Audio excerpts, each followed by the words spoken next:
Hello everyone, welcome to all of Narayan Institute. My friend, this is Abhishek Narayan Chauhan और आज की class जो हमारी है बेसिकली है इट और देर के प्रयोग पर। माय फ्रेंड्स, आज की क्लास में हम लोग इट और देर के सारे यूजेस को बहुत ही अच्छे से समझने वाले हैं कि कब हम इट का प्रयोग करते हैं, ठीक है, किस कंडीशंस में, और कब हम देर का प्रयोग करते हैं। माय फ्रेंड्स, यहाँ पर आप देख सकते हैं इट और देर का प्रयोग। रूल नंबर फर्स्ट मैंने यहाँ पर नोट डाउन कर दिया है। इट का प्रयोग हम दो तरीके से करते हैं। रूल नंबर फर्स्ट हमारा जो है वो ये है, तो आइए समझते हैं रूल नंबर फर्स्ट को। My friends, use of it. It का जो हमारा रूल नंबर फर्स्ट है ये कहता है कि यदि कार्य को पूरा करने वाला कोई सब्जेक्ट नहीं है, ठीक है, तो सब्जेक्ट के रूप में इट का प्रयोग करते हैं। अगर सब्जेक्ट नहीं है तो सब्जेक्ट के रूप में इट का प्रयोग करते हैं, क्योंकि सब्जेक्ट जो हमारा सेंटेंस होता है उसका structure subject V1 plus object यानी सब्जेक्ट वो प्लस ऑब्जेक्ट होता है। तो सब्जेक्ट लिखना जरूरी होता है, ठीक है, ताकि सेंटेंस का भाव यानी अर्थ निकल सके। अब यहाँ पर देखते हैं हम, पक्षियों को मारना पाप होता है, तो इसमें जो हमारा सब्जेक्ट होता है बेसिकली इन्फिनिटिव होता है। इन्फिनिटिव आपने पढ़ा ना, हाँ, नानी ने लगा होता था, तो नानी ने कहाँ लगा हुआ है, ये लगा हुआ है। तो सब्जेक्ट तो इन्फिनिटिव होता है, लेकिन इन्फिनिटिव को हम लास्ट में लिखते हैं, सब्जेक्ट के रूप में इट का प्रयोग करते हैं। जैसे पक्षियों को मारना पाप है, तो क्या पाप है, पक्षियों को मारना, ये हमारा सब्जेक्ट यानी हो जाता है, ठीक है, लेकिन इसे हम लास्ट में लिखेंगे और सब्जेक्ट के रूप में इट का प्रयोग करेंगे। तो पाप है यानी इट, अब है तो हम इसका प्रयोग करेंगे यानी इट इज है। क्या है, पाप है यानी इट इज सिन, पाप है। अब बचा क्या, पक्षियों को मारना, तो पक्षियों को मारना, तो मारना हमारा इन्फिनिटिव है यानी किल, और किल से पहले टू लग जाएगा, क्योंकि इन्फिनिटिव का मतलब क्या होता है, B1 से पहले टू यानी 2 प्लस B1। तो it is sin to kill, किसे मारना भैया, पक्षियों को, ऑब्जेक्ट यानी द बर्ड्स। सेकंड सेंटेंस है, अंग्रेजी बोलना बहुत आसान है, तो आसान है यानी इट अपनी तरफ से लिखा सब्जेक्ट, अब है अगर तो इसका प्रयोग करेंगे यानी इट इज। अब क्या है, बहुत आसान यानी वेरी इजी। क्या, अंग्रेजी बोलना, तो बोलना का क्या हो जाएगा, टू स्पीक। क्या बोलना भैया, अंग्रेजी यानी इंग्लिश। लास्ट में फुल स्टॉप। थर्ड सेंटेंस है, उससे आमंत्रित करना हमारी मूर्खता थी, तो थी, तो अपनी तरफ से सब्जेक्ट इट और थी है इसलिए वाज लगा दिया, तो इट वाज। अब क्या थी, हमारी मूर्खता, हमारी का क्या हो जाएगा, आवर, मूर्खता यानी फुलिशनेस, यानी इट वाज आवर फुलिशनेस, या हमारी मूर्खता थी। क्या, उसे आमंत्रित करना, तो आमंत्रित करना हमारा क्या है, इन्फिनिटिव यानी टू प्लस इनवाइट हो जाएगा हमारा, वर्ब की फर्स्ट फॉर्म। तो हमारा ये क्या हो गया, इन्फिनिटिव, यानी it is our foolishness to invite, किसे, उसे यानी हिम, ऑब्जेक्ट। अपने माता पिता का सम्मान करना हमारा कर्तव्य है लगा हुआ है, सब्जेक्ट के रूप में इसका प्रयोग करेंगे, है इसीलिए इसका प्रयोग करेंगे यानी इट इज। अब क्या है, अपने माता पिता का सम्मान करना हमारा कर्तव्य है यानी इट इज, क्या है, हमारा कर्तव्य यानी आवर ड्यूटी। अब क्या ड्यूटी है, सम्मान करना, तो रिस्पेक्ट लिखा, लेकिन उससे पहले टू लग जाएगा क्योंकि इन्फिनिटिव से पहले टू का प्रयोग करेंगे हम, यानी it is our duty to respect, किसे भैया, अपने माता पिता का यानी our parents. It is our duty to respect our parents, अपने माता पिता का सम्मान करना हमारा कर्तव्य है। तो हमारे फ्रेंड्स, यहाँ पर क्लियर नहीं हो पा रहा है कि हम सब्जेक्ट के रूप में किसका प्रयोग करें, वहां पर हम यानी सब्जेक्ट नहीं होता तो इट का प्रयोग करते हैं, ठीक है हमारे फ्रेंड्स। यहाँ पर मैंने आपको इन्फिनिटिव बहुत अच्छे से पढ़ाया है, इसलिए इन्फिनिटिव अगर मैं कहूँ इन सेंटेंसेस में जोड़िए, तो जहाँ पर टू प्लस वर्ब की फर्स्ट फॉर्म है वही हमारा इन्फिनिटिव है, जैसे टू स्पीक, ठीक है, यहाँ पर टू इनवाइट, यहाँ पर टू रिस्पेक्ट, तो ये हमारे इन्फिनिटिव्स हैं। अब देख लेते हैं इट के सेकेंड रूल को, ठीक है, कि इट का प्रयोग हम और किन कंडीशंस में करते हैं, आइए समझते हैं। But friends, rule number second बहुत ही सिंपल है हमारे फ्रेंड्स। रूल नंबर सेकेंड कहता है कि समय, मौसम, दिन, महीना के लिए हम इट का प्रयोग करते हैं, ठीक है, सब्जेक्ट के रूप में। जैसे देखते हैं, अगर समय की बात करें, जैसे अब 5 बजे हैं, तो अब क्या लिखेंगे, इट इज, ठीक है, इट इज 5 o'clock नाउ, ठीक है, 10 बजे थे यानी इट वॉज 10 o'clock, ठीक है, 12 बजे हैं, अब 12 बजे हैं यानी इट इज 12 o'clock नाउ, ठीक है। तो ये हो गया बात समय की। अब बात कर ले मौसम की, जैसे सुबह का सुहावना समय था, तो यहाँ पर इट सब्जेक्ट हो गया, अब समय था यानी वाज, तो यानी इट वाज। अब क्या था, सुहावना समय यानी प्लीजेंट टाइम, किसका, it was pleasant time of morning, यानी सुबह का सुहावना समय था। बारिश हो रही है, अब बारिश हो रही है तो क्या सब्जेक्ट अपनी तरफ से इट का प्रयोग करेंगे। अब हो रही है यानी इज, बारिश होना का क्या हो जाएगा रैनिंग, यानी इट इज रैनिंग, बारिश हो रही है। अब बात कर ली दिन की, तो आज मंगलवार है यानी इट इज, है तो इज, अगर था है तो वाज, यानी इट इज मंडे। अब बच गया क्या आज यानी टुडे, ठीक है। कल बृहस्पतिवार था तो इट वॉज थर्सडे यस्टरडे, ठीक है मेरे फ्रेंड्स। तो समय मौसम दिन, बच गया महीना, तो महीने के लिए भी हम इट का प्रयोग करेंगे। जैसे जनवरी का महीना था तो इट वाज है यानी था, यानी it was month of January, ठीक है। जुलाई का महीना था यानी इट वाज मंथ ऑफ जुलाई।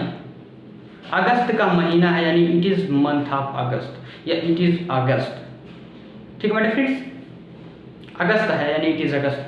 तो इट का प्रयोग हम समय मौसम दिन महीना के लिए करते हैं, क्लियर मेरे फ्रेंड्स। अब देख लेते हैं अपने देयर के प्रयोग को कि हम देयर का प्रयोग कब कहाँ कैसे करते हैं। तो आइए समझते हैं यूज ऑफ देयर।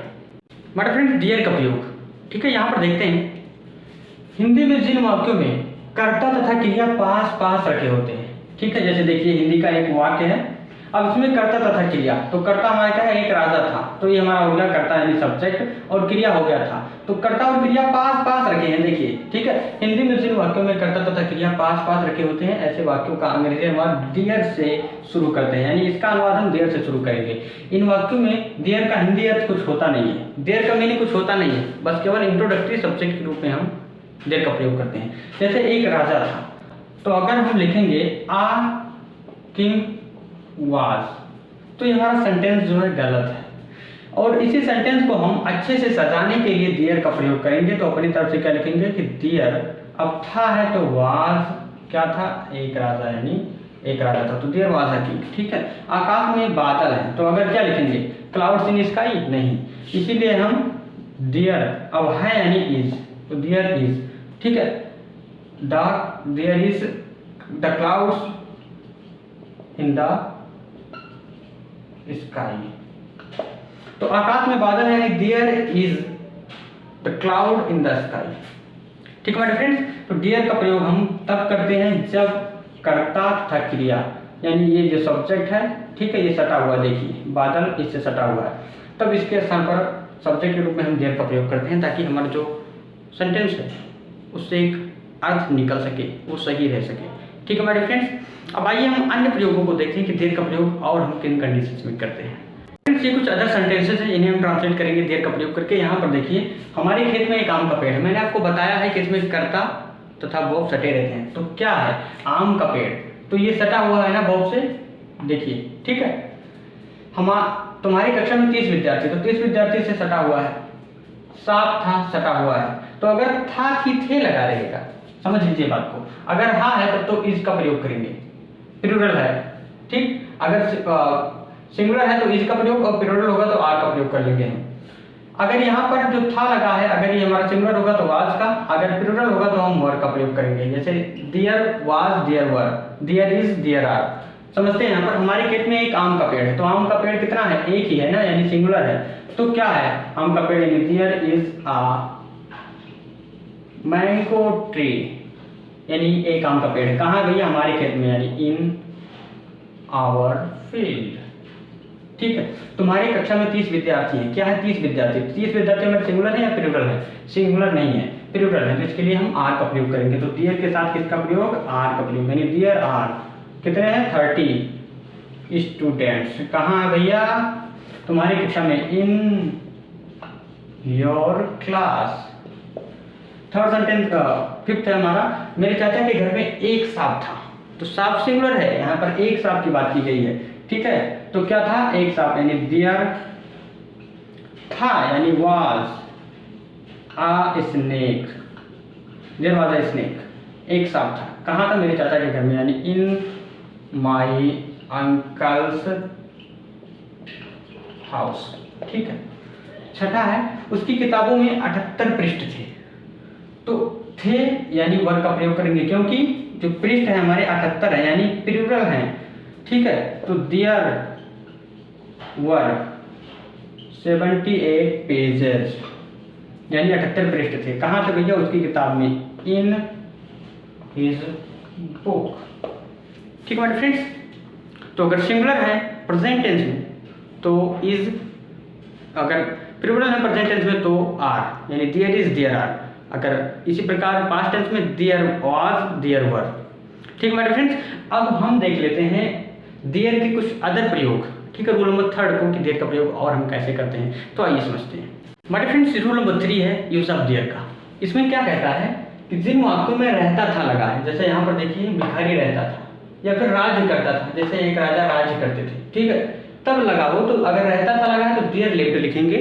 अगर राज्य करता था तो देयर रूल्ड का प्रयोग करेंगे, उसके बाद सेंटेंसेस की आगे शुरुआत करेंगे।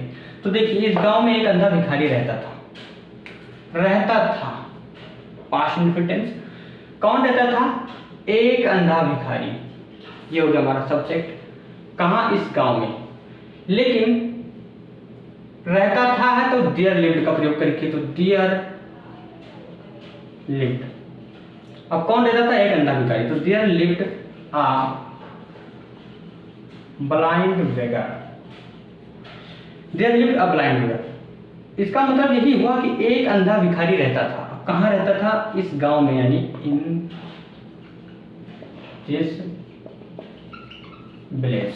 There lived a blind beggar in this place. Ayodhya में दशरथ नाम के एक राजा राज्य करते थे। तो राज्य करते थे, ठीक है, इसीलिए यहाँ पर हम देयर और प्लस यहाँ पर रूल्ड का प्रयोग किया। मतलब इसका दोनों का मतलब मिलाकर यही हुआ कि राज्य करते थे। अब कौन राज्य करते थे? दशरथ नाम के एक राजा। तो देयर रूल्ड, ठीक है, आ किंग नेम्ड दशरथ। ठीक है, there ruled a king named Dasharath. एक राजा, ठीक है, दशरथ नाम के राजा राज्य करते थे। अब कहाँ राज्य करते थे? अयोध्या में, यानी ओवर अयोध्या। यहां पर अयोध्या में है, फिर भी हमने ओवर का प्रयोग किया है।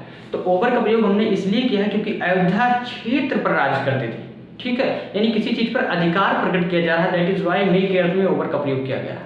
ठीक है मेरे फ्रेंड्स। तो यह था आपका रूल नंबर 3, जिसमें अगर रहता था या फिर राज्य करता था लगा है तो देयर लिव्ड और देयर रूल्ड का प्रयोग करते हैं। अब आइए देख लेते हैं कि अगर हमारे सेंटेंस नेगेटिव होते हैं तब हम नो या नॉट का प्रयोग कैसे करते हैं देयर के साथ। आइए समझते हैं माय फ्रेंड्स। अब हम समझेंगे कि अगर हमारे सेंटेंस नेगेटिव हो जाएं, ठीक है, तो हम नो या नॉट का प्रयोग कैसे करेंगे। तो पहली बात ये समझ लेते हैं बाबू, नो और नॉट में डिफरेंस। नो मतलब होता है कोई नहीं, ठीक है, और नॉट का मतलब होता है केवल नहीं। तो जहां पर ऐसा प्रतीत हो कि यहां पर कुछ नहीं है, मतलब कोई नहीं है, तब हम नो का प्रयोग करेंगे, ठीक है। तो there is no, there was no. और यहां पर देखिए अगर कुछ है, कुछ कम मात्रा में है, कोई चीज कोई कम मात्रा में है, मतलब बिल्कुल खत्म नहीं है, तब हम नो का प्रयोग करेंगे। तो इसका मतलब होता है नहीं, और नो का मतलब होता है कोई नहीं। तो जब कोई चीज बिल्कुल ही नहीं होती है तब कोई नहीं का प्रयोग करते हैं। जैसे अगर मैं कहूं इस घर में 10 कमरे नहीं है, ठीक है, तो 10 कमरे नहीं है लेकिन कमरे तो हैं, 10 भले ही नहीं है, ठीक है, तब इसके साथ हम आर नॉट का प्रयोग करेंगे। यानी इस घर में 10 कमरे नहीं है, यानी there is not 10 rooms in this house. ये हो गया आपका। लेकिन अगर मैं कहूं कि मेज पर कोई प्याला नहीं है, तो यहाँ पर कोई नहीं है, यानी यहाँ पर नो का प्रयोग करेंगे। यानी देयर इज नॉट नहीं होगा, नॉट नहीं, यहाँ पर केवल हो जाएगा there is no cup on the table, ठीक है। उस बाग में कोई कुआं नहीं था, मतलब कोई कुआं नहीं था, मतलब नो का प्रयोग करेंगे, ठीक है। अगर कहूं उस बाग में 10 कुएं नहीं थे, तब नॉट का प्रयोग करेंगे, ठीक है। यानी उस बाग में कोई कुआं नहीं था, यानी देयर अब था, यानी वाज, तो देयर वाज नो, ठीक है, नॉट नहीं, there was no well in that bagh, यानी गार्डन, ठीक है मेरे फ्रेंड्स। घड़े में अधिक पानी नहीं था, तो एक घड़ा है उसमें अधिक पानी नहीं था लेकिन पानी था, अधिक भले ही नहीं था लेकिन था, मतलब पूर्ण रूप से खाली नहीं था, पानी तो था भले ही कम मात्रा में था। तब यहाँ पर नॉट का प्रयोग करेंगे हम, यानी देयर, ठीक है, था है इसलिए वाज का प्रयोग, यानी देयर वाज नॉट अधिक पानी यानी मच वाटर, कहाँ भैया घड़े में यानी इन द पिक्चर। ठीक है, तो माय फ्रेंड्स उम्मीद करता हूँ कि आप लोगों ने समझ लिया होगा कि नो का प्रयोग हम कब करेंगे, नॉट का प्रयोग कब करेंगे। ठीक है, अगर कोई संख्या है जैसे 10 कमरे नहीं थे तब तो हम नॉट का प्रयोग करेंगे। अगर मात्रा की बात की जाए कितना पानी नहीं था तब तो हम नॉट का प्रयोग करेंगे। लेकिन अगर ये हो मेज पर कोई प्याला नहीं था तो जब कोई नहीं का प्रयोग हो तो हम नहीं नो का प्रयोग करेंगे, और केवल नहीं का प्रयोग करना हो तो नॉट का प्रयोग करेंगे। उम्मीद करता हूँ दोस्तों कि इस वीडियो के एंड के साथ नॉट और नो से रिलेटेड और इट और देयर से रिलेटेड सारे डाउट सारे कंफ्यूजन क्लियर हो गए होंगे, कोई भी डाउट कोई भी कंफ्यूजन नहीं बचा होगा। ये लीजिए बोर्ड पर आपका होमवर्क दिख रहा है, प्लीज इन सेंटेंस को आप लोग ट्रांसलेट करें ताकि आपका रिवीजन हो सके बहुत ही अच्छे से। तो दोस्तों मिलेंगे कल शाम 8 बजे एक नए वीडियो के साथ बहुत ही अच्छे से। और अगर वीडियो पसंद आए तो प्लीज़ वीडियो को लाइक करें, चैनल पर नए तो चैनल को सब्सक्राइब कर लें क्योंकि इसी प्रकार की वीडियोस आपको मिलते रहेंगे। अगर आप यूपी बोर्ड के स्टूडेंट हैं तो जरूर सब्सक्राइब कर लीजिए भैया, ताकि आप बोर्ड एग्जाम में अच्छे मार्क्स पा सकें इंग्लिश के सब्जेक्ट में। ठीक है, 95 प्लस मार्क्स पा सकें। फ्रेंड्स मिलते हैं कल शाम 8 बजे एक नए वीडियो के साथ। Keep learning, keep watching and keep improving yourself. See you tomorrow. Good night.